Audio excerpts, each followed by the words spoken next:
we had an opportunity to talk about the budget deficit.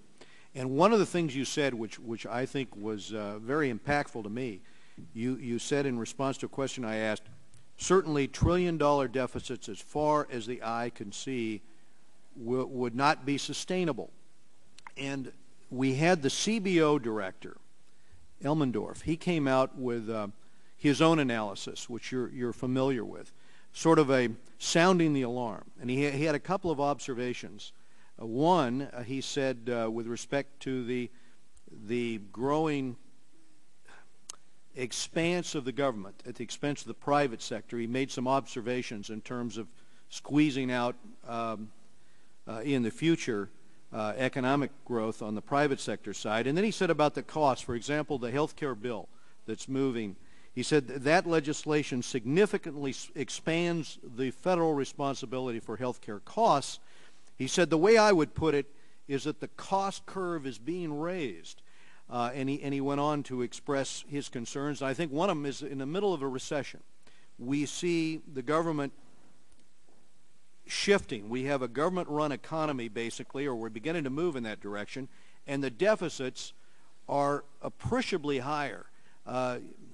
You know, perhaps the deficits could reach as high as $2 trillion for the short term.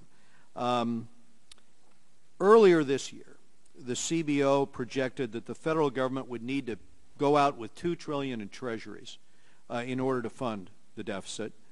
And that was the short run. If you combine short and long term, they were talking $4.5 trillion over the next 2 years.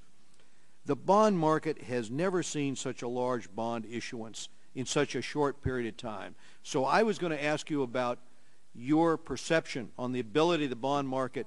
Can we float that much, $4.5 trillion over the next 2 years? What will the results be on that?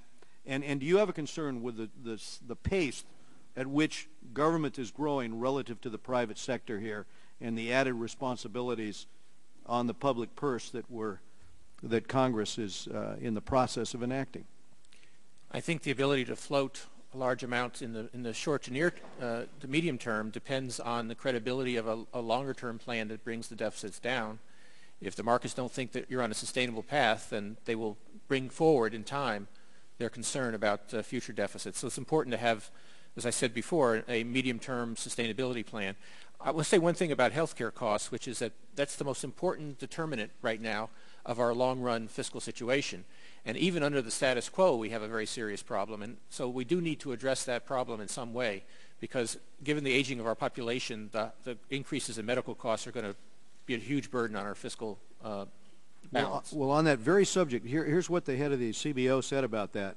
He said, as a result of those deficits, federal debt held by the public is going to soar from 41% of GDP to 60% at the end of the fiscal year 2010. This higher debt results in permanently higher spending to pay interest on that debt. Federal interest payments already amount to more than 1% of GDP. Unless current law changes, that share will rise to 2.5% by 2020.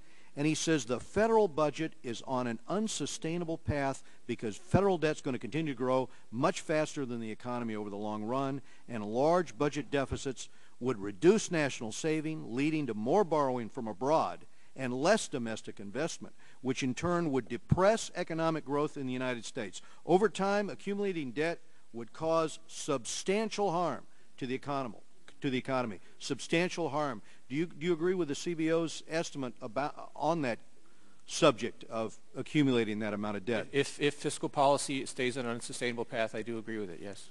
Thank you very much, Chairman Bernanke. I appreciate your testimony here today.